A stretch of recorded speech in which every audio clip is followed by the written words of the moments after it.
ಮನ್ಮನೋಭೀಷ್ಟವರದಂ ಸರ್ವಾಭೀಷ್ಟಫಲಪ್ರದಂ ಪುರಂದರ ಗುರುಂ ವಂದೇ ದಾಸಶ್ರೇಷ್ಠಂ ದಯಾನಿಧಿಂ. ಪುರಂದರದಾಸರ ಒಂದು ಮುಂಡಿಗೆಯ ವಿವರಣೆಯನ್ನು ನಾವು ಕೇಳ್ತಾ ಇದ್ವಿ.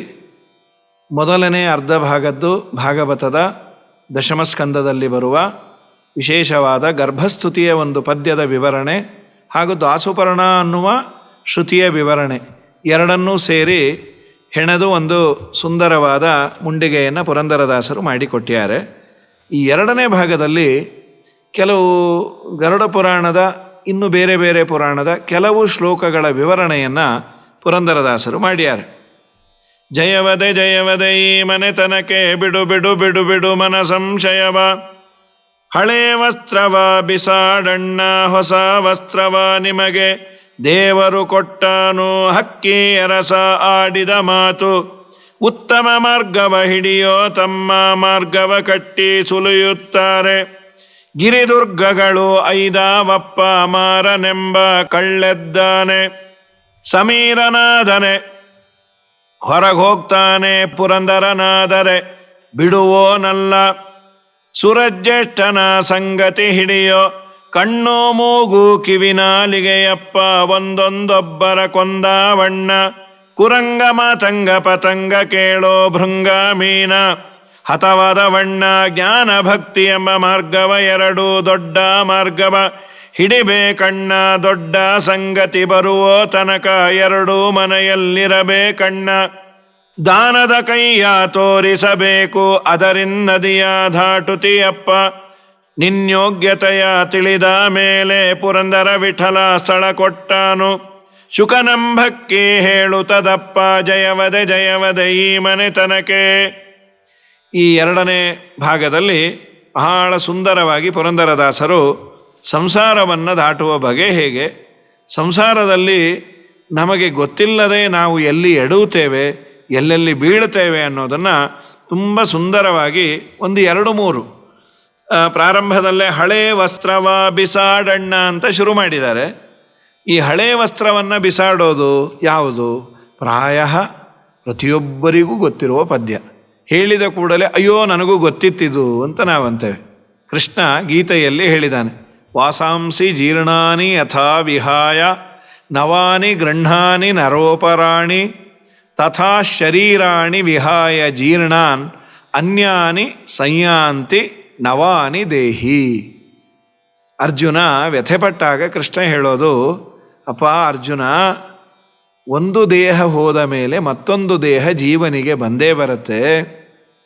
ಅದಕ್ಕೆ ಎಕ್ಸಾಂಪಲ್ ಏನು ಅಂತಂದರೆ, ಹಳೆ ಬಟ್ಟೆ, ಹರಿದ ಬಟ್ಟೆ, ಕೊಳಕಾದಂಥ ಹಳೆ ಬಟ್ಟೆಯನ್ನು ತೆಗೆದು ಬಿಸಾಕಿ ಹೊಸ ಬಟ್ಟೆಯನ್ನು ಉಟ್ಟರೆ ಯಾರಾದರೂ ಅನ್ಯಾಯ ಹಳೆ ಬಟ್ಟೆಯನ್ನು ಬಿಚ್ಚಿದೆ ಅಂತ ಬೇಸರ ಪಟ್ಕೊಳ್ತಾರಾ? ಇಲ್ಲ, ಹೊಸ ಬಟ್ಟೆ ಬಂದ ಸಂತೋಷದಲ್ಲಿ ಇರ್ತಾರೆ. ಅದನ್ನೇ ಪುರಂದರದಾಸರಂತಾರೆ, ಹಳೇ ವಸ್ತ್ರವ ಬಿಸಾಡಣ್ಣ. ನಿನ್ನ ಹಳೆಯ ವಸ್ತ್ರವನ್ನು ಬಿಸಾಕಿ ಬಿಡು, ಹೊಸ ವಸ್ತ್ರವನ್ನು ದೇವರು ಕೊಡ್ತಾನೆ. ಇದರ ಅಭಿಪ್ರಾಯ ನಾನು ಬಿಸಾಕ್ಲಿಕ್ಕೆ ಆಗೋದಿಲ್ಲ, ನಾವೇನು ಇಚ್ಛಾಮರಣಿಗಳಲ್ಲ ಭೀಷ್ಮಾಚಾರ್ಯರಂತೆ.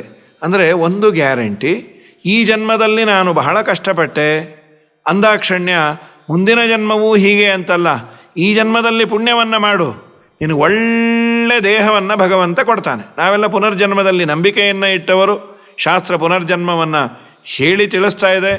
ಹಾಗಾಗಿ ಹಳೆಯ ವಸ್ತ್ರ ಈಗ ಆದದ್ದಾಯಿತು, ಈಗೇನಾಗಿದೆಯೋ ಆಗಲಿ, ಈ ಹಳೆಯ ವಸ್ತ್ರ ಮುದಿತನ ಬಂದಿದೆ, ನಾನೇನೂ ಸಾಧನೆ ಮಾಡಿಲ್ಲ, ಸರಿ ಹಳೆಯ ವಸ್ತ್ರವ ಬಿಸಾಡಣ್ಣ, ಹೊಸ ವಸ್ತ್ರವ ನಿಮಗೆ ದೇವರು ಕೊಟ್ಟಾನು. ನೋಡಿ ಎಂಥ ಮಾತು ಹೇಳಿದ್ರು. ನೀನು ನಿನ್ನ ವಾರ್ಡ್ರೋಬಿಂದ ತಗೊಳ್ಳಿಕ್ಕಾಗೋದಿಲ್ಲ ಈ ವಸ್ತ್ರವನ್ನು, ಅದು ದೇವರು ಕೊಡಬೇಕು.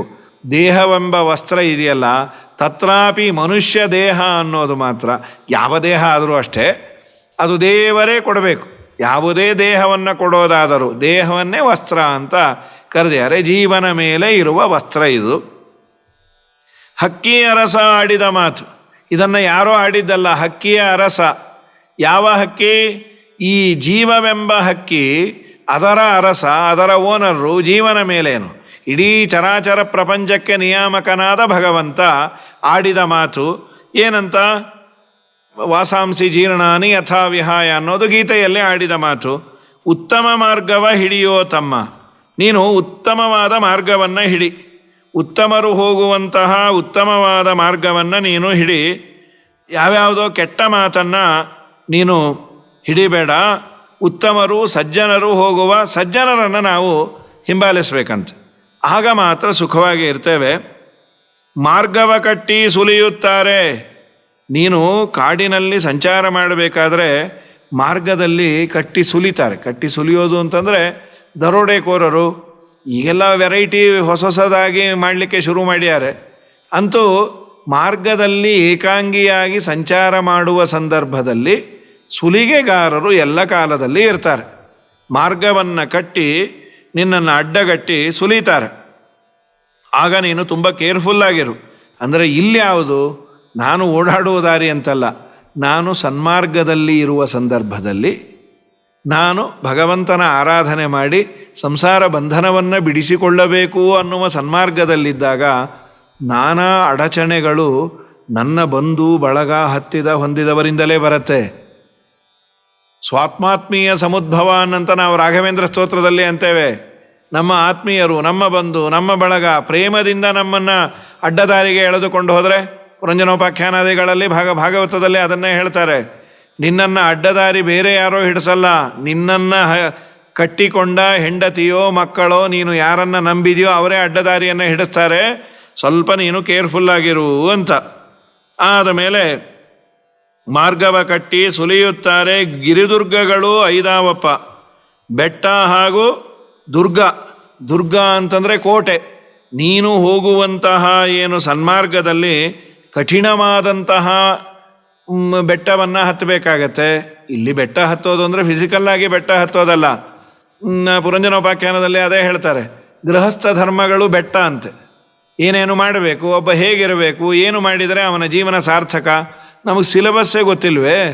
10 ಜನಕ್ಕೆ ಅನ್ನವನ್ನು ಹಾಕಿ ಮನೆಯ ಯಜಮಾನ ಆಮೇಲೆ ಭೋಜನವನ್ನು ಮಾಡಬೇಕಂತೆ. ಮನೆಯಲ್ಲಿ ಇದ್ದವರೆಲ್ಲರೂ ಹೊಟ್ಟೆ ತುಂಬಿದೆ ಅಂದ ಮೇಲೆ ಅವನು ಊಟಕ್ಕೆ ಕೊಡಬೇಕು. ಇವತ್ತು ಅದೆಲ್ಲ ಇಗ್ನೋರೆನ್ಸ್ ಇಸ್ ಬ್ಲಿಸ್ ಅಂತ ನಮಗೆ ತಿಳಿಗೇಡಿತನವೇ ವರವಾಗಿ ಬಿಟ್ಟಿದೆ. ನಮಗೆ ಸಿಲೆಬಸ್ಸೇ ಗೊತ್ತಿಲ್ಲ. ಹೀಗಾಗಿ ದೊಡ್ಡ ಬೆಟ್ಟ, ಇನ್ನು ದೊಡ್ಡ ದೊಡ್ಡ ಗುಹೆಗಳು, ಅಂದರೆ ಪಾಸ್ ಆಗಲಿಕ್ಕೆ ಆಗದಂತಹ ಕೆಲವು ನೀತಿ ನಿಯಮಗಳು, ನಾವು ಅದನ್ನು ತೆಗೆದುಕೊಳ್ಳೋದೇ ಇಲ್ಲ. ಹೀಗಾಗಿ ನಮ್ಮ ಜೀವನದಲ್ಲಿ ಸಾಗಬೇಕಾದರೆ ಅಡೆತಡೆಗಳು ಬರುತ್ತೆ. ಸಾಗಬೇಕಾದರೆ ಅಂದರೆ ಸಾಧನ ಮಾರ್ಗದಲ್ಲಿ ಸಾಗುವವನಿಗೆ 10 ಅಡ್ಡಿ ಆತಂಕಗಳು ಬರುತ್ತೆ. ಅದು ಬೆಟ್ಟ ಹಾಗೂ ಕಂದರಗಳಂತೆ. ಇದು ಬಂತು ಅಂತ ನಿನ್ನ ಜರ್ನಿಯನ್ನು ನಿಲ್ಲಿಸಬೇಡ. ಇದನ್ನು ದಾಟಿದರೆ ಆಚೆ ತೀರದಲ್ಲಿ ನಿನಗೆ ಸುಖದ ಸಮುದ್ರ ಇದೆ. ಇದನ್ನೆಲ್ಲ ದಾಟಿ ಬರಬೇಕು ಅನ್ನೋದು ಭಗವಂತನ ಅಭಿಪ್ರಾಯ. ಅದನ್ನೇ ಪುರಂದರದಾಸರು ತುಂಬ ಚೆನ್ನಾಗಿ ಹೇಳಿದ್ದಾರೆ. ಮಾರನೆಂಬ ಕಳ್ಳ ಇದ್ದಾನೆ. ಎಲ್ಲಕ್ಕಿನ್ನ ದೊಡ್ಡ ಸಮಸ್ಯೆ ಮಾರ. ಮದನೋ ಮನ್ಮಥೋ ಮಾರಹ ಅಂತ. ಮಾರ ಅಂದರೆ ಮನ್ಮಥ, ಕಾಮನೆಗಳು. ಅವನು ಮನಸ್ಸಿಗೆ ಕೆಟ್ಟ ಕೆಟ್ಟ ಕಾಮನೆಗಳನ್ನು ಕೊಡ್ತಾನೆ. ನಮ್ಮ ಪುಣ್ಯದ ಪಾಪದ ಎರಡನ್ನು ನೋಡಿ, ಅಕೌಂಟನ್ನು ನೋಡಿ ಕೊಡ್ತಿರ್ತಾನೆ. ಅವನ ಬಾಣಕ್ಕೆ ನಾವು ವಶರಾಗಿ ಬಿಟ್ವಿ ಅಂದರೆ ತುಂಬ ಮೇಲೆ ಹೋದವರು ಕೆಳಗೆ ಕುಸಿತೇವೆ. ಸಾಮಾನ್ಯವಾಗಿ ಈ ಹಾವು ಏಣಿ ಆಟ ಅಂತ ಇರೋದು. ಆ ಹಾವು ಏಣಿ ಆಟದಲ್ಲಿ 100 ಮಾರ್ಕ್ಸ್ ಇರೋದು, 97 ಅಂತ ಅಲ್ಲಿ ಬರ್ತಾ ಇದ್ವಿ. 96, 97. ಅಲ್ಲಿ ಯಾಮಾರಿ ಒಂದು ಬಿತ್ತು ಅಂದರೆ ಮತ್ತೆ ಕಡೇ ಮನೆಗೆ, 1ನೇ ಮನೆಗೆ ಕೆಳಗೆ ಇಳಿಯೋದು. ಹಾಗಾಗಿ ಬಿಡತ್ತೆ. ಸಾಧಕ ಸಾಧನೆಯನ್ನು ಮಾಡ್ತಾ ಇರ್ತಾನೆ. ಈ ಮನ್ಮಥ ಏನು ಮಾಡ್ತಾನೆ, ಆಮಿಷಗಳನ್ನು ನಮಗೆ ತೋರಿಸಿ ಆ ದಾರಿಯನ್ನು ಬಿಡಿಸುವಂತೆ ಮಾಡಿಬಿಡ್ತಾನೆ. ತುಂಬ ಹುಷಾರಾಗಿರ್ರಿ. ಪದಾರ್ಥಗಳ ಮೇಲೆ ತುಂಬ ಲೋಲುಪತೆಯನ್ನು ಇಟ್ಕೊಳ್ಳೋದಾಗಲಿ, ಅದನ್ನು ತುಂಬ ಅಟ್ಯಾಚ್ಮೆಂಟನ್ನು ಬೆಳೆಸ್ಕೊಳ್ಳೋದಾಗಲಿ ಮಾಡಬೇಡಿ ಅಂತ. ಸಮೀರನಾದರೆ ಯಾರು ಆ ಮಾರ ಬಂದಾಗ ಸಮೀರನಾಗಬೇಕಂತ. ಏನು ಸಮೀರನಾಗೋದು? ಸಮೀರ ಅಂದರೆ ಮುಖ್ಯ ಪ್ರಾಣದೇವರು. ಮುಖ್ಯ ಪ್ರಾಣದೇವರ ಶಾಸ್ತ್ರವನ್ನು ಗಟ್ಟಿಯಾಗಿ ಹಿಡಿದು, ವಾಯುದೇವರೇ ನೀವೇ ನನ್ನ ಮನಸ್ಸಿಗೆ ದಾರಢ್ಯವನ್ನು ಕೊಡಬೇಕು, ನೀವೇ ನನ್ನ ಮನಸ್ಸನ್ನು ಸನ್ಮಾರ್ಗದಲ್ಲಿ ನಿಲ್ಲಿಸಬೇಕು ಅಂತ ನೀನು ಗಟ್ಟಿಯಾಗಿ ವಾಯುದೇವರನ್ನು, ತತ್ವಾಭಿಮಾನಿ ದೇವತೆಗಳನ್ನು, ಏಕೆಂದರೆ ವಾಯುದೇವರು ತತ್ವಾಭಿಮಾನಿ ದೇವತೆಗಳಿಗೆಲ್ಲ ಗುರುಗಳು. ಮಾರನನ್ನು ಜಯಿಸಬೇಕು ಅಂದರೆ ಅಷ್ಟು ಸುಲಭ ಅಲ್ಲ. ಅದು ದೇವತೆಗಳ ಅನುಗ್ರಹದಿಂದಲೇ. ಮನೋಭಿಮಾನಿಯಾದ ರುದ್ರದೇವರು ಇವರೇ ಮೊದಲಾದವರನ್ನು ಅವರನ್ನು ಚೆನ್ನಾಗಿ ನಾವು ಕೇಳಬೇಕು. ಅಪ್ಪ ನೀನೇ ನನಗೆ ಒಳ್ಳೆಯ ಮನಸ್ಸು ಕೊಡು. ರುದ್ರದೇವರ ಬಗ್ಗೆ ಹೇಳ್ತೇವಲ್ಲ, ಮನಸ್ಸು ಕಾರಣವಲ್ಲ ಪಾಪ ಪುಣ್ಯಕ್ಕೆಲ್ಲ, ಅನಲಾಕ್ಷ ನಿನ್ನಯ ಪ್ರೇರಣೆಯಿಲ್ಲದೆ, ಧನುಜ ಮದ ಗಜವೈರಿ ದಂಡ ಪ್ರಣಮವ ಮಾಳ್ಪೆ, ಮಣಿಸೋ ಈ ಶಿರವ ಸಜ್ಜನರ ಚರಣದಲ್ಲಿ, ಕೈಲಾಸವಾಸ ಗೌರೀಶ ಈಶ, ತೈಲಧಾರೆಯಂತೆ ಮನಸ್ಸು ಕೊಡೋ ಹರಿಯಲ್ಲಿ ಶಂಭೋ. ನೀನು ನನಗೆ ಅನುಗ್ರಹ ಮಾಡಿದರೆ ನನ್ನ ಮನಸ್ಸು ಭಗವಂತನ ಪಾದಕಮಲಗಳಲ್ಲೇ ನೆಡತ್ತೆ, ಇಲ್ಲ ಅಂದರೆ ಅದನ್ನು ಬಿಟ್ಟು ಬೇರೆ ಕಡೆ ಸುತ್ತತ್ತೆ. ಹಾಗಾಗಿ ನೀನು ಅನುಗ್ರಹ ಮಾಡು, ವಾಯುದೇವರನ್ನು ಗಟ್ಟಿಯಾಗಿ ಹಿಡಿ ಅಂತ ಹೇಳ್ತಾರೆ. ಸಮೀರನಾದರೆ ಹೊರಟು ಹೋಗ್ತಾನೆ. ಇವನು ಸಮೀರನಾಗಬೇಕು, ಸಮೀರನ ಮತಾನುಯಾಯಿ ಆಗಬೇಕು. ಹಾಗಾಗಿ ಅಥವಾ ಸಮ್ಯಕ್ ಕೀರಯತಿ ಪ್ರೇರಯತಿ, ಚೆನ್ನಾಗಿ ಪ್ರೇರಣೆ ಮಾಡುವ ದೇವರನ್ನು ಗಟ್ಟಿಯಾಗಿ ನಂಬು. ಕಾಮನೆಗಳು ದುಷ್ಟದ್ದು ಬಂದಾಗ ದೇವರನ್ನು ಗಟ್ಟಿಯಾಗಿ ಹಿಡಿ. ದೇವರೇ ನೀನೇ ನಿನ್ನ ಮಗನಿಗೆ ಬುದ್ಧಿ ಹೇಳು ಅಂತ. ಪುರಂದರನಾದರೆ ಬಿಡೋದಿಲ್ಲ.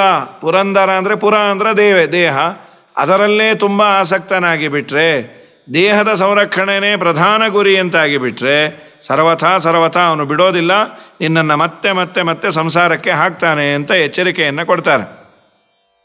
ಸುರಜ್ಯೇಷ್ಠನ ಸಂಗತಿ ಹಿಡಿಯೋ. ಸುರಜ್ಯೇಷ್ಠರು ಅಂದರೆ ದೇವತೆಗಳಲ್ಲೆಲ್ಲ ಶ್ರೇಷ್ಠರು ವಾಯುದೇವರು, ಜೀವೋತ್ತಮರು. ವಾಯುದೇವರು ಬ್ರಹ್ಮದೇವರು ಸುರಜ್ಯೇಷ್ಠರು. ಅವರ ಸಂಗತಿಯನ್ನು ಹಿಡಿ, ಅವರು ಹೇಳಿದ ಶಾಸ್ತ್ರವನ್ನು ಗಟ್ಟಿಯಾಗಿ ಹಿಡಿ, ಅವರು ಹಾಕಿಕೊಟ್ಟಂತಹ ಸದಾಚಾರ ಸ್ಮೃತಿಗಳನ್ನು ಗಟ್ಟಿಯಾಗಿ ನೀನು ಪರಿಪಾಲನೆ ಮಾಡು. ಆಗ ಮಾತ್ರ ನಿನ್ನ ಮಾರ್ಗ ಪರಮಾತ್ಮನ ಕಡೆಗೆ ಸಾಗತ್ತೆ. ಕಣ್ಣು ಮೂಗು ಕಿವಿನಾಲಿಗೆಯಪ್ಪ ಒಂದೊಂದೊಬ್ಬರ ಕೊಂದಾವಣ್ಣ. ನಮಗೆ ಪಂಚ ಜ್ಞಾನೇಂದ್ರಿಯಗಳಿದೆ, ಕಣ್ಣು ಮೂಗು ಕಿವಿ ನಾಲಿಗೆ, ಇದು ಒಂದೊಂದು ಒಬ್ಬರನ್ನು ಕೊಲ್ಲತ್ತೆ ಅಂತ. ಕುರಂಗ ಮಾತಂಗ ಪತಂಗ, ಅದು ಯಾವುದು ಏನು ಎತ್ತ ಅನ್ನೋದನ್ನು ಸುಂದರವಾಗಿ ವಿವರಣೆ ಮಾಡಿದ್ದಾರೆ. ಇದು ಒಂದು ಗರುಡ ಪುರಾಣದಲ್ಲಿ ಬರುವಂತಹ ಒಂದು ಪದ್ಯ, ಅದರ ವಿವರಣೆಯನ್ನು ಮಾಡಿಕೊಟ್ಟಿದ್ದಾರೆ. ಕುರಂಗ ಮಾತಂಗ ಪತಂಗ ಭೃಂಗ ಮೀನಾಹತ ಪಂಚಭಿರೇವ ಪಂಚ, ಏಕ ಪ್ರಮಾಥಿ ಸಕಥಂ ನ ಹನ್ಯತೆ ಯಸ್ಸೇವತೆ ಪಂಚಭಿರೇವ ಪಂಚ. ಏನು ಅದ್ಭುತವಾದ ಚಿಂತನೆ, ತುಂಬ ಹುಷಾರಾಗಿ ಇರಬೇಕು ನಾವು ಅಂತಾರೆ. ಏನಿದು ಅಪ್ಪ? ಒಂದೊಂದು ಮೈನಸ್ ಇದೆ ಒಂದೊಂದು ಪ್ರಾಣಿಯಲ್ಲಿ. ನಮ್ಮನ್ನು ಹಾಳು ಮಾಡೋದೇ ಶಬ್ದ ಸ್ಪರ್ಶ ರೂಪ ರಸ ಗಂಧ. ಅದು ಹಾಳಾಗಲಿಕ್ಕೂ ಸಾಧನ, ಉದ್ಧಾರ ಆಗಲಿಕ್ಕೂ ಸಾಧನವೇ. ಒಳ್ಳೆಯ ಭಗವಂತನ ಕಥೆಯನ್ನು ಕಿವಿಯಲ್ಲಿ ಕೇಳೋದು, ಭಗವಂತನ ನಾಮ ಸಂಕೀರ್ತನೆಯನ್ನು ಕೇಳೋದು, ಅದು ಬಹಳ ಪವಿತ್ರವಾದದ್ದು. ಅದು ನಮ್ಗೆ ಅಲರ್ಜಿನೇ. ಎಷ್ಟೊತ್ತು ಕೇಳ್ತೇವೆ, ತುಂಬ ಹೊತ್ತು ಹೇಳಿದ್ರೆ ಅವ್ರ ಸುದ್ದಿನೇ ಸಾಕು ಅಂತೀವಿ. ಅದೇ ಅವ್ರಿವ್ರ ಮನೆ ಹರಟೆ ಅಂದರೆ ತುಂಬ ಹಿಡಿಸತ್ತಲ್ವ. ಇದು ಎಲ್ಲರ ಹಣೆ ಬರಹ. ಇದು ಪ್ರಕೃತದಲ್ಲಿ ಕುರಂಗ ಅಂದರೆ ಜಿಂಕೆ. ಜಿಂಕೆಯಲ್ಲಿ ಒಂದು ಮೈನಸ್ ಅಂತ, ಇನ್ನೆಲ್ಲವೂ ಚೆನ್ನಾಗಿದೆ, ಅದಕ್ಕೆ ಸಂಗೀತ ಅಂದರೆ ತುಂಬ ಇಷ್ಟ. ಈ ಬೇಟೆಗಾರ ಏನು ಮಾಡ್ತಾನೆ, ವೇಣುನಾದವನ್ನು ಮಾಡ್ತಾ ಕೂತಿರ್ತಾನೆ, ಬಲೆಯನ್ನು ಹಾಕಿರ್ತಾನೆ. ಆ ವೇಣುನಾದವನ್ನು ಕೇಳುವ ಅಮಲಿನಲ್ಲಿ ಬೇಟೆಗಾರ ಇದ್ದಾನೆ ಅನ್ನೋದು ಮರೆಯುತ್ತೆ, ಬಲೆಯಲ್ಲಿ ಸಿಕ್ಕಾಕೊಳ್ತೀನಿ ಅನ್ನೋದು ಗೊತ್ತಿಲ್ಲದೆ ಬಲೆಯಲ್ಲಿ ಬಿದ್ದು ತನ್ನ ಪ್ರಾಣವನ್ನೇ ಕಳೆದುಕೊಳ್ಳುತ್ತೆ ಕುರಂಗ. ಹಾಗಾದರೆ ಶಬ್ದದ ಲೋಭದಿಂದ ಹಾಳಾದದ್ದು ಕುರಂಗ. ಸ್ಪರ್ಶ ಎರಡನೇದು. ಸ್ಪರ್ಶಕ್ಕಾಗಿ ಹಾಳಾಗುವ ಪ್ರಾಣಿ ಯಾವುದು ಅಂದರೆ ಮಾತಂಗ, ಆನೆ. ಆನೆಯಂತಹ ಅತಿ ಬಲಿಷ್ಠವಾದ ದೊಡ್ಡ ಪ್ರಾಣಿಯನ್ನು ಇಡೀ ಜೀವನ ಒಂದು 4-5 ಅಡಿಯ ಅಂಕುಶದಿಂದ ಅವನು ಕಂಟ್ರೋಲ್ ಮಾಡ್ತಾನೆ. ಮಾವುತ ಅಂದರೆ ಆನೆ ಏನು ಬೇಕಾದ್ರೂ ಮಾಡ್ಬೋದು, ಒಂದು ಕ್ಷಣದಲ್ಲಿ ಮಾವುತನನ್ನು ತುಳಿದು ಓಡಬಹುದು. ಆದರೆ ಅದನ್ನು ಪಳಗಿಸ್ತಾರೆ. ಪಳಗಿಸುವ ಸಂದರ್ಭದಲ್ಲಿ ಅದನ್ನು ಕೆಡ್ಡ ಕಾರ್ಯಕ್ರಮ ಅಂತಲೇ ಅಂತಾರೆ. ಹಳ್ಳ ತೋಡಿ ಅದರಲ್ಲಿ ಬೀಳಿಸಿ ಹಳ್ಳಕ್ಕೆ ಎಳೆದುಕೊಂಡು ಬರೋರು ಯಾರು? ಮದ ಏರಿದ ಆನೆಗಳನ್ನು. ಅದಕ್ಕೆ ಹಳ್ಳದ ಆಚೆ ತೀರದಲ್ಲಿ ಹೆಣ್ಣಾನೆಯನ್ನು ನಿಲ್ಲಿಸಿ, ಇನ್ನೂ ಒಂದು, ಈ ಆನೆಗೆ ಬಾಳೆ ದಿಂಡು, ಬಾಳೆ ಎಲೆಗಳು, ಹಗ್ಗ ಇವುಗಳಿಂದ ಚೆನ್ನಾಗಿ ಒರೆಸ್ತಾ ಇದ್ದರೆ ಮಾಡ್ತಾ ಇದ್ದರೆ ಅದು ದಾಸ ಆಗಿ ಬಿಡತ್ತಂತೆ. ಹೀಗಾಗಿ ಆನೆ ಇದೆಯಲ್ಲ, ಅದು ಸ್ಪರ್ಶ ಸುಖಕ್ಕಾಗಿ ಹಳ್ಳದಲ್ಲಿ ಬಿದ್ದು ಅದನ್ನು ಪಳಗಿಸ್ತಾರೆ. ಇಡೀ ಜೀವನ ತನ್ನ ತನವನ್ನು ಕಳೆದುಕೊಂಡು ಇನ್ನೊಬ್ಬರ ದಾಸನಾಗಿ ಬದುಕತ್ತೆ. ಯಾಕೆ? ಸ್ಪರ್ಶದ ಲೋಭಕ್ಕೆ ಒಳಗಾದದ್ದರಿಂದ. ಮಾತಂಗ. ಪತಂಗ. ಪತಂಗ ಅಂದರೆ ಈ ದೀಪವನ್ನೇ ಹಣ್ಣು ಅಂತ ತಿನ್ನಲಿಕ್ಕೆ ಬಂದು ಕೆಲವು ಹುಳಗಳು ಸತ್ತೇ ಹೋಗತ್ತೆ. ಅದರಲ್ಲಿದ್ದ ಮೈನಸ್ ಏನಂದರೆ ರೂಪದ್ದು, ಶಬ್ದ, ಸ್ಪರ್ಶ, ರೂಪ. ಇನ್ನು ರಸವನ್ನು ಆಸ್ವಾದನೆ ಮಾಡಲಿಕ್ಕೆ ಕೆಲವು ಚಿಟ್ಟೆಗಳು ಈ ಜೇನುತುಪ್ಪವೋ ಅಂಟು ಪದಾರ್ಥ ಕೆಳಗೆ ಚೆಲ್ಲಿದಾಗ ತಿನ್ನಲಿಕ್ಕೆ ಬಂದು ತಿಂತ ಅದರಲ್ಲೇ ಬಿದ್ದು ಸತ್ತೂ ಹೋಗಿಬಿಡುತ್ತೆ. ಹಾಗಾದರೆ ರಸದ ಆಸ್ವಾದನೆಯಿಂದ ಹಾಳಾದ ಕೆಲವು ಪ್ರಾಣಿಗಳಿದ್ದಾವೆ. ಮೀನಿದೆಯಲ್ಲ, ಆ ಮೀನಿನಲ್ಲಿ ಒಂದು ಮೈನಸ್ ಅಂತೆ. ಏನದು? ಗಂಧ. ಗಾಳಕ್ಕೆ ಹಚ್ಚಿದ ಪದಾರ್ಥದಕ್ಕಿನ್ನ ಅದರ ವಾಸನೆಗಾಗಿ ಬರುತ್ತಂಥದ್ದು. ಸುವಾಸನೆಯನ್ನು ಆಸ್ವಾದನೆ ಮಾಡಿ ತಿನ್ನಬೇಕು ಅಂತ ಬಂದಾಗ ಗಾಳಕ್ಕೆ ಸಿಕ್ಕಾಕಿಕೊಳ್ಳತ್ತೆ. ಅಂತೂ ಒಂದೊಂದು ಪ್ರಾಣಿಯಲ್ಲಿ ಒಂದೊಂದು ಮೈನಸ್ ಇದ್ದದ್ದಕ್ಕೆ ಅದು ಹಾಳಾಯಿತು. ನೀನು ಹುಷಾರಾಗಿರು ಅಂದರು. ಅಲ್ಲ, ಅದಕ್ಕೆ ಅದು ಹಾಳಾದರೆ ನಾನು ಯಾಕೆ ಹುಷಾರಾಗಿರಬೇಕು? ವೇದವ್ಯಾಸ ದೇವರಂತಾರೆ, ಅದರಲ್ಲಿ ಒಂದು ಮೈನಸ್ ಇದೆ ಅಣ್ಣ, ನಿನ್ನಲ್ಲಿ 5 ಮೈನಸ್ ಇದೆ. ಶಬ್ದ, ಸ್ಪರ್ಶ, ರೂಪ, ರಸ, ಗಂಧ ಎಲ್ಲವೂ ಬೇಕು ನಿನಗೆ. ನೀನು ಉದ್ಧಾರ ಆಗ್ತಿ ಅಂದರೆ ಹೇಗೆ? ತುಂಬ ಕೇರ್ಫುಲ್ ಆಗಿರು. ಆ ಮಾತನ್ನೇ ಪುರಂದರದಾಸರು ಕುರಂಗ, ಮಾತಂಗ, ಪತಂಗ, ಭೃಂಗ ಅನ್ನೋ ಮಾತನ್ನ ಆ್ಯಸ್ ಇಟ್ ಈಸ್ ಇಟ್ಯಾರ. ಕುರಂಗ, ಮಾತಂಗ, ಪತಂಗ ಕೇಳೋ, ಭೃಂಗ ಮೀನ ಹತವಾದವಣ್ಣ, ಅವೆಲ್ಲ ನಾಶ ಆಯ್ತು. ಹಾಗೆ ನಿನ್ನ ಜೀವನದಲ್ಲಿ ಶಬ್ದ, ಸ್ಪರ್ಶ, ರೂಪ, ರಸ, ಗಂಧ ಇವುಗಳನ್ನು ಆಸ್ವಾದನೆ ಮಾಡ್ತಾ ಕೆಟ್ಟದ್ದನ್ನೇ ಆಸ್ವಾದನೆ ಮಾಡಿ ಒಂದಿನ ನೀನು ಕಳೆದು ಹೋಗ್ತಿ, ಯಮನ ಅತಿಥಿ ಆಗ್ತಿ. ಕಣ್ಣಿಲಿ ಕೃಷ್ಣಾಕೃತಿ ನೋಡದೆ ಪರ ಹೆಣ್ಣಿನ ನೋಡುವ ತಪ್ಪು, ನಿನ್ನ ಕಥಾಮೃತ ಕೇಳದೆ ಹರಟಯ ಮನ್ನಿಸುವ ಕಿವಿ ತಪ್ಪು. ಅನ್ನವ ನಿನಗರ್ಪಿಸದೆ ಅಜ್ಞಾನದಿ ಉಣ್ಣುವ ನಾಲಿಗೆ ತಪ್ಪು, ಚಿನ್ಮಯ ಚರಣ ಕೆರಗದೆ ಉನ್ಮತ್ತರಿಗೆ ನಮಿಸುವ ಶಿರ ತಪ್ಪು. ತಪ್ಪುಗಳ ಪರಿಹರಿಸಿ ಕಾಯೋ ನಮ್ಮಪ್ಪನಲ್ಲವೇ ನೀನು. ದಾಸರು ನಮ್ಮ ಸ್ಟೇಟಸ್ ಹೇಗಿದೆ ಅನ್ನೋದನ್ನು ಹೇಳ್ತಾರೆ. ಕಣ್ಣಿನಲ್ಲಿ ಬೇರೆ ಬೇರೆ ಯಾವ್ಯಾವುದೋ ನೋಡಬಾರದ ದೃಶ್ಯಗಳನ್ನು ನೋಡ್ತೇವೆ, ಪಾಪ ಬರೋದಿಲ್ವಾ? ನೀನು ಹೇಗೆ ಸರಿ ಇದ್ದೀನಿ ಅಂದ್ಕೊಳ್ತಿ. ಹಾಗಾಗಿ ಶಬ್ದ, ಸ್ಪರ್ಶ, ರೂಪ, ರಸ. ಮತ್ತೊಂದು ಕಡೆ ಅಂತಾರೆ, ನಮ್ಮಪ್ಪ ಒಂದಾದ ಮೇಲೆ ಒಂದು ಅಲೆಯಂತೆ ನನ್ನ ಜೀವನದಲ್ಲಿ ಬರ್ತಾ ಇದೆ. ಈ ದೇಹ ಸಂಸಾರವನ್ನು ದಾಟಲಿಕ್ಕೆ ನೌಕೆ, ಆದರೆ ಆ ನೌಕೆಗೆ ಒಂದು ದೊಡ್ಡ ತೂತಿದೆಯೋ. ಪುರಂದರದಾಸರು ಅದೇ ಅಂತಾರೆ, ನೌಕೆಯಲ್ಲಿ ತೆಪ್ಪದಲ್ಲಿ ನೀರು ಬಂದುಬಿಟ್ರೆ ತೆಪ್ಪಗೆ ಕೂಡೋದು ಹೇಗೆ? ನೀರು ಬಂದರೆ ಭಯ ಆಗತ್ತೆ, ಅದು ಮುಳುಗೋಗತ್ತೆ ನಮ್ಮ ಸಮೇತ. ಹಾಗಾದರೆ ನಮಗೇನಾಗಿದೆ? ದೇವರು ದಾಟಲಿಕ್ಕೆ ಕೊಟ್ಟ ಈ ತೆಪ್ಪ 9 ರಂಧ್ರಗಳಿಂದ ಕೂಡಿದೆ. ತುಂಬಿದ ಹರಿಗೋಲು ಅಂಬಿಗ ಅದ 9 ಛಿದ್ರವು ಅಂಬಿಗ. ಸಂಭ್ರಮದಿಂ ನೋಡಂಬಿಗ ಇದರ ಇಂಬು ನೋಡಿ ನಡೆ ಸಂಬಿಗ. ಅಂಬಿಗನ ನಿನ್ನ ನಂಬಿದೆ, ಜಗದಂಬಾರಮಣ ನಿನ್ನ ನಂಬಿದೆ. ಈ ಮಾತುಗಳನ್ನೇ ತಿಳಿಸಿಕೊಡ್ತಾರೆ. ಜ್ಞಾನ ಹಾಗೂ ಭಕ್ತಿ. ಜ್ಞಾನ ಭಕ್ತಿ ಎಂಬ ಮಾರ್ಗವ 2. ಜ್ಞಾನ ಹಾಗೂ ಭಕ್ತಿ ಈ ಮಾರ್ಗಗಳನ್ನು ಹಿಡಿಬೇಕು. ದೇವರು ನಮಗೆ ಒಲಿಬೇಕಾದ್ರೆ ಮೊದಲು ಜ್ಞಾನ ಬೇಕು. ಜ್ಞಾನದಿಂದ ದೇವರಲ್ಲಿ ಭಕ್ತಿ, ಅಂದರೆ ದೇವರ ಮಹಿಮೆಯನ್ನು ತಿಳಿದು ಅವನಲ್ಲಿ ಮಾಡುವ ಪ್ರೀತಿಯನ್ನೇ ಭಕ್ತಿ ಅಂತ ಕರೆದದ್ದು. ದೇವರಲ್ಲಿ ನನಗೆ ಪ್ರೀತಿ ಬರಬೇಕು ಅಂದರೆ ದೇವರ ಬಗ್ಗೆ ನನಗೆ ಮಾಹಿತಿನೇ ಇಲ್ಲ ಅಂದರೆ ಪ್ರೀತಿ ಬರೋದಿಲ್ಲಿಂದ. ಇವನಿಂದ ನನಗೆ ಬಹಳ ಉಪಕಾರ ಆಗಿದೆ ಅನ್ನೋದು ಗೊತ್ತಾದರೆ ಅದಕ್ಕೆ ಜ್ಞಾನಭಕ್ತಿಗಳಲ್ಲಿ ವಿಶೇಷವಾಗಿ ಮೊದಲು ಜ್ಞಾನ ಚೆನ್ನಾಗಿ ನೀನು ದೇವರ ಬಗ್ಗೆ ತಿಳಿ. ಆಗ ದೇವರು ಮಾಡಿದ ಉಪಕಾರದ ಬಗ್ಗೆ ತಿಳಿದಾಗ ಭಕ್ತಿ ಬರುತ್ತೆ.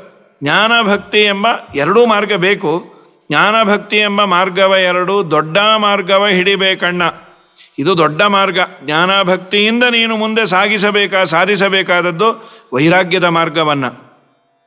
ಹೀಗಾಗಿ ಜ್ಞಾನಭಕ್ತಿ ನಿನಗೆ ಬರಬೇಕಾದ್ರೆ ದೊಡ್ಡವರ ಮಾರ್ಗವನ್ನು, ದೊಡ್ಡವರು ಜ್ಞಾನಿಗಳನ್ನು ನೀನು ಅನುಸರಣೆ ಮಾಡಬೇಕು. ಪುಕ್ಕಟ್ಟೆ ಜ್ಞಾನ ಬರೋದಿಲ್ಲ. ಇವತ್ತು ನಮಗೆ ಬೇರೆ ಬೇರೆ ಇಂಟರ್ನೆಟ್ಟು ಈಗೆಲ್ಲ ದೊಡ್ಡ ಉಪಕಾರವಾಗಿದೆ. ಯೂಟ್ಯೂಬ್ ಬಂದು ನಮ್ಮ ಮನೆಯಲ್ಲಿ ಒಂದಿಷ್ಟು ನಾವು ಭಗವಂತನ ವಾರ್ತೆಯನ್ನು ಕೇಳ್ಬೋದು. ಪ್ರಾಚೀನ ಕಾಲದಲ್ಲಿ ಎಲ್ಲಿತ್ತು? ಹೇಳುವವರು ಯಾರು? ನಾವಿರುವ ಊರಲ್ಲಿ ಪಾಠವೇ ಹೇಳೋರಿಲ್ಲ ಅಂತಾದರೆ ಅವನು ಇಡೀ ಜೀವನ ಪಾಠ ಇಲ್ಲದೆ ವಂಚಿತನಾಗ್ತಾ ಇದ್ದ. ತದಪೇಕ್ಷೆ ಇವತ್ತು ತುಂಬ ಚೆನ್ನಾಗಿದ್ದೇವೆ ನಾವು. ಹಾಗಾದರೆ ದೊಡ್ಡವರನ್ನು ನೀನು ಅನುಸರಿಸಬೇಕು ಅಂದರೆ ಪಾಠ ಪ್ರವಚನವನ್ನು ಮಾಡುವ ಸಜ್ಜನರನ್ನು ನೀನು ವಿಶೇಷವಾಗಿ ಅನುಸರಣೆ ಮಾಡಬೇಕು. ಆ ಜ್ಞಾನದಿಂದ ಭಕ್ತಿ ಜ್ಞಾನ ಪರಿಪಕ್ವವಾದಾಗ ವಿಶೇಷವಾಗಿ ವೈರಾಗ್ಯ ವಿಷಯದಲ್ಲಿ ಜ್ಞಾನಭಕ್ತಿ ಎಂಬ ಮಾರ್ಗವ ಹಿಡಿದು ಎರಡೂ ದೊಡ್ಡ ಮಾರ್ಗವ ಹಿಡಿಬೇಕಣ್ಣ. ದೊಡ್ಡ ಸಂಗತಿ ಬರೋ ತನಕ ಎರಡೂ ಮನೆಯಲ್ಲಿರಬೇಕಣ್ಣ. ಅದೇನದು? ನೀನು ಎರಡೂ ಮನೆಯಲ್ಲಿ ಇರಬೇಕು ಅಂದರು. ಅದ್ಯಾವುದದು ಎರಡೂ ಮನೆ ಅಂದರೆ ಜ್ಞಾನಾದಿಗಳು ಬರಬೇಕು ಅಂದರೆ ಸಜ್ಜನ ಸಂಗತಿ ಅವಶ್ಯಕ. ಇದು ಒಂದು ಮನೆ, ಸಜ್ಜನರ ಸಹವಾಸವೆಂಬ ಒಂದು ಮಜಲು. ಸಜ್ಜನರ ಸಂಘದಿಂದ ಜ್ಞಾನಾದಿಗಳು ಉಂಟಾಯಿತು. ಆದರೆ ಹಿಂದೆ ಮಾಡಿದ ಪಾಪಗಳೆಲ್ಲ ಇದ್ದಾವಲ್ಲ ಅಂದರೆ ನೀನು ಕರ್ಮವನ್ನೂ ಮಾಡಬೇಕಂದ್ರೆ ಕರ್ಮ ಜ್ಞಾನ ಎರಡೂ ಮನೆಯಲ್ಲಿ ಇರಬೇಕು. ಅಂದರೆ ಜ್ಞಾನ ಸಂಪಾದನೆಯನ್ನು ಮಾಡ್ತೇನೆ ಅಂತ ನಿನಗೆ ಹೇಳಿದ ವಿಹಿತ ಕರ್ಮಗಳನ್ನು ಬಿಡೋ ಹಾಗಿಲ್ಲ. ಕರ್ಮಾಚರಣೆಯನ್ನು ಮಾಡ್ತಾ ಜ್ಞಾನ ಸಂಪಾದನೆ ಮಾಡು. ಕರ್ಮವನ್ನು ಜ್ಞಾನ ಪುರಸ್ಸರವಾಗಿ ಮಾಡು. ತಿಳಿದು ಭಜಿಸಿದರೆ ಫಲವಿದು ಬಾಳುವುದಕ್ಕೆ. ಮೆಕ್ಯಾನಿಕಲ್ ಆಗೇನೋ ಮಾಡಬೇಡ. ಏನನ್ನ ಮಾಡ್ತಾ ಇದ್ದೇನೆ, ಇದನ್ನು ಮಾಡಿದ್ದರಿಂದ ಏನು ಪ್ರಯೋಜನ ಅಂತ ಸ್ವಲ್ಪ ಆದರೂ ತಿಳಿದು ಮಾಡು. ಎರಡು ಮನೆ ಅಂದರೆ ಕರ್ಮ ಮಾರ್ಗ ಹಾಗೂ ಜ್ಞಾನ ಮಾರ್ಗ. ನಿನಗೆ ವಿಶೇಷವಾಗಿ ಭಕ್ತಿ ಬರೋವರೆಗೂ ಎರಡೂ ಮನೆಯಲ್ಲಿ ಇರಬೇಕು. ಆಮೇಲೆ ಬೇಕಾದ್ರೆ ಕರ್ಮ ಸಂಕೋಚ ಮಾಡು. ಕರ್ಮವನ್ನು ಸರ್ವತಾ ಬಿಡೋ ಹಾಗಿಲ್ಲ, ಆದರೆ ಸಂಕೋಚ ಮಾಡಬಹುದು ಜ್ಞಾನ ಸಂಪಾದನೆಗಾಗಿ. 2:30-3 ಗಂಟೆ ಪೂಜೆ ಮಾಡೋದನ್ನು ಯಾರೋ ಪಾಠ ಹೇಳ್ತಾರೆ ಅಂದರೆ 1 ಗಂಟೆಗೆ ಪೂಜೆಯನ್ನು ಮುಗಿಸಿ ಪಾಠಕ್ಕಾಗಿ ನೀನು ಕೂಡು. ಹೀಗಾಗಿ ದೊಡ್ಡ ಸಂಗತಿ ಬರೋ ತನಕ ಎರಡೂ ಮನೆಯಲ್ಲಿ ಇರಬೇಕಣ್ಣ. ಇದಾದ ಮೇಲೆ ಇದೊಂದು ಸುಂದರವಾದ ಮಾತು, ಕಡೇ ಸಂಗತಿ ಇದೆಯಲ್ಲ, ದಾನದ ಕೈಯ ತೋರಿಸಬೇಕು ಅದರಿನ್ನದಿಯ ದಾಟುತಿಯಪ್ಪ. ಏನಿದು? ದಾನದ ಕೈಯನ್ನು ತೋರಿಸಬೇಕು, ಅದರಿಂದ ನದಿ ದಾಟ್ತಿ. ದಾನಕ್ಕೂ ನದಿಗೂ ಏನು ಸಂಬಂಧ? ತುಂಬ ಸುಂದರವಾದ ಗರುಡ ಪುರಾಣದ ಒಂದು ಶ್ಲೋಕ, ಅದರ ವಿವರಣೆ ಇದು. ನಾವೆಲ್ಲ ಕೇಳೇ ಇದ್ದೀವಿ. 6ನೇ ತಿಂಗಳು ಹೊತ್ತಿಗೆ ಹೋದ ವ್ಯಕ್ತಿ ವೈತರಣಿ ನದಿ ಹತ್ರ ಬರ್ತಾನೆ. ಆ ವೈತರಣಿ ನದಿಯನ್ನು ದಾಟಬೇಕಾದರೆ ಗೋದಾನವನ್ನು ಅವನು ಬದುಕಿದ್ದಾಗಾದರೂ ಮಾಡಿರಬೇಕು, ಅಥವಾ ಅವನ ಹೋದ ಮೇಲೆ ಅವನ ಮಕ್ಕಳು ಹೋದ ವ್ಯಕ್ತಿಯ ಹೆಸರಲ್ಲಿ ಗೋದಾನವನ್ನು ಮಾಡಬೇಕು. ಆ ಗೋದಾನವನ್ನು ಮಾಡುವ ಸಂಸ್ಕಾರವನ್ನಾದರೂ ನಮ್ಮ ಮಕ್ಕಳಿಗೆ ಕೊಟ್ಟಿರಬೇಕು. ಇಲ್ಲ ಅಂದರೆ ವೈತರಣಿಯಲ್ಲಿ ಬೀಳಬೇಕು. ಅದರಲ್ಲಿ ಕೀವು, ರಕ್ತ, ಮಾಂಸ, ಮಲ, ಪ್ರಪಂಚದಲ್ಲಿ ಏನೇನು ಕೊಳಕೋ ಎಲ್ಲವೂ ತುಂಬಿರುವ ನದಿ. ವೇದವ್ಯಾಸ ದೇವರು ಅದಕ್ಕೆ ವೈತರಣಿ ಅಂತ ಹೆಸರು ಬರಲಿಕ್ಕೆ ಕಾರಣ ಏನು ಅಂದರೆ ಒಂದು ಶ್ಲೋಕವನ್ನು ಹೇಳ್ತಾರೆ. ದಾನಂ ವಿತರಣಂ ಪ್ರೋಕ್ತಂ ಮುನಿಭಿಃ ತತ್ವದರ್ಶಿಭಿಃ ಇಯಂ ಸಾ ತೀರ್ಯತೆ ಯಸ್ಮಾತ್ ತಸ್ಮಾದ್ ವೈತರಣಿ ಸ್ಮೃತ.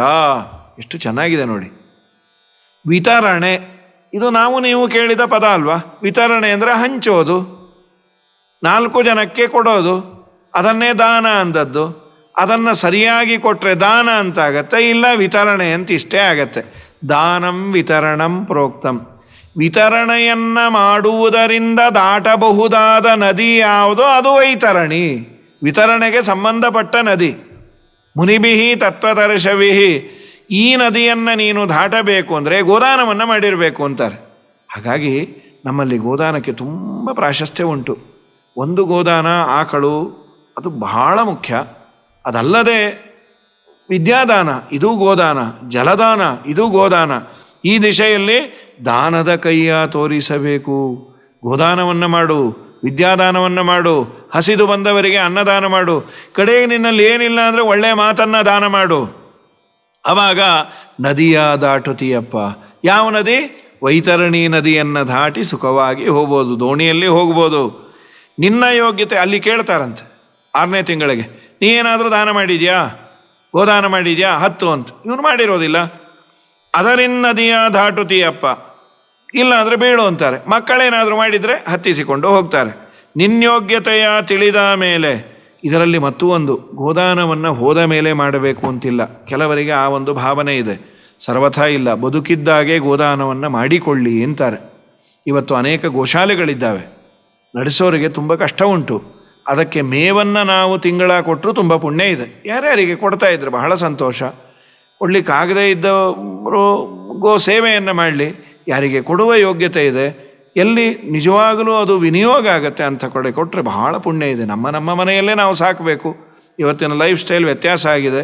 ಹಾಗಾಗಿ ಗೋದಾನವನ್ನು ಮಾಡೋದು, ಗೋಸೇವೆಯನ್ನು ಮಾಡೋದು, ಗೋವಿಗೆ ವಿಶೇಷವಾಗಿ ಮೇವನ್ನು ಕೊಡೋದು ಬಹಳ ದೊಡ್ಡ ಪುಣ್ಯ ಅದು. ನಿನ್ಯೋಗ್ಯತೆಯ ತಿಳಿದ ಮೇಲೆ, ನಿನ್ನ ಯೋಗ್ಯತೆ ಪೂರ್ಣ ಭಗವಂತನಿಗೆ ಗೊತ್ತು, ಇಷ್ಟೆಲ್ಲ ಮಾಡಿದೆ ಅನ್ನೋದು ತಿಳಿದ ಮೇಲೆ ಪುರಂದರ ವಿಠ್ಠಲ ತನ್ನ ಮನೆಯಲ್ಲಿ ಸ್ಥಳವನ್ನು ಕೊಡ್ತಾನೆ. ಆದ್ದರಿಂದ ನೀನು ಪರಮಾತ್ಮನ ಮನೆಯನ್ನು ಸೇರಬೇಕಾದರೆ ಈ ತರಹದ ಕಟ್ಟುಪಾಡುಗಳನ್ನು, ವಿಧಿ ನಿಷೇಧಗಳನ್ನು ಸರಿಯಾಗಿ ತಿಳಿದು ಅದನ್ನು ಆಚರಣೆ ಮಾಡು, ದೇವರು ಒಲಿತಾನೆ ಅಂತ. ಜಯವದೆ ಈ ಮನೆ ತನಕೆ ಬಿಡು ಬಿಡು ಬಿಡು ಬಿಡು ಮನ ಸಂಶಯವ ಶುಕನಂಬಕ್ಕೆ ಹೇಳುತ್ತದಪ್ಪ. ಬುಡುಬುಡುಕೆ ಹಾಡನ್ನು ಶುಕ ಅನ್ನೋ ಹಕ್ಕಿ ಹೇಳಿದ್ದು ಅಂತ ವೇದವ್ಯಾಸ ದೇವರು ಸಮಾಪ್ತಿಯನ್ನು ಮಾಡಿದ್ದನ್ನು ಪುರಂದರದಾಸರು ತಮ್ಮ ಈ ಮುಂಡಿಗೆಯಲ್ಲಿ ತಿಳಿಸಿಕೊಡ್ತಾರೆ. ವಿಶೇಷವಾಗಿ ಜ್ಞಾನಗಮ್ಯ ವಾಹಿನಿಯವರು ಅನೇಕ ಭಗವತ್ ತತ್ವಗಳ ವಿಚಾರಗಳನ್ನು ಸುಲಭವಾದ ರೀತಿಯಲ್ಲಿ ನಿಮ್ಮ ಮನೆಯಲ್ಲೇ ಕೇಳುವ ಒಂದು ದೊಡ್ಡ ಭಾಗ್ಯವನ್ನು ಕಲ್ಪಿಸಿಕೊಟ್ಟಿದ್ದಾರೆ. ಅದಕ್ಕೆ ಅನೇಕ ಜನ ಸೇವಾಕರ್ತರುಗಳು ಅನೇಕ ವರ್ಷಗಳಿಂದ ಸೇವೆಯನ್ನು ಸಲ್ಲಿಸ್ತಾ ಬರ್ತಿದ್ದಾರೆ. ಇನ್ನೂ ವಿಶೇಷವಾಗಿ ಇಂಥ ಸೇವೆಯನ್ನು ಮಾಡಿ ನಮ್ಮ ಮನೆಗೆ ಕರೆಸಿ ಪ್ರವಚನ ಮಾಡಿದರೆ ಒಂದು 4-6 ಜನ ಕೇಳಬಹುದು. ಯೂಟ್ಯೂಬಲ್ಲಿ ಬಂದಾಗ ಸಾವಿರಾರು ಜನ ಇದನ್ನು ಆಲಿಸ್ಬೋದು, ಸಾವಿರಾರು ಬಾಲಿ ಆಲಿಸ್ಬೋದು. ಆ ಒಂದು ದೊಡ್ಡ ಪ್ರಯೋಜನವೂ ಇದೆ. ಈ ಒಂದು ಸೇವೆಯನ್ನು ಮಾಡಿದಂತಹ ಸೇವಾಕರ್ತರಾದ ಶ್ರೀವತ್ಸ MS, ಮೇಘನಾ M ಅವರಿಗೆ ವಿಶೇಷವಾಗಿ ಪುರಂದರದಾಸರ ಅಂತರ್ಯಾಮಿಯಾದ ಭಗವಂತ ಅನುಗ್ರಹ ಮಾಡಲಿ. ಹರಯೇ ನಮಃ. ಶ್ರೀಕೃಷ್ಣ ಅರ್ಪಣಮಸ್ತು.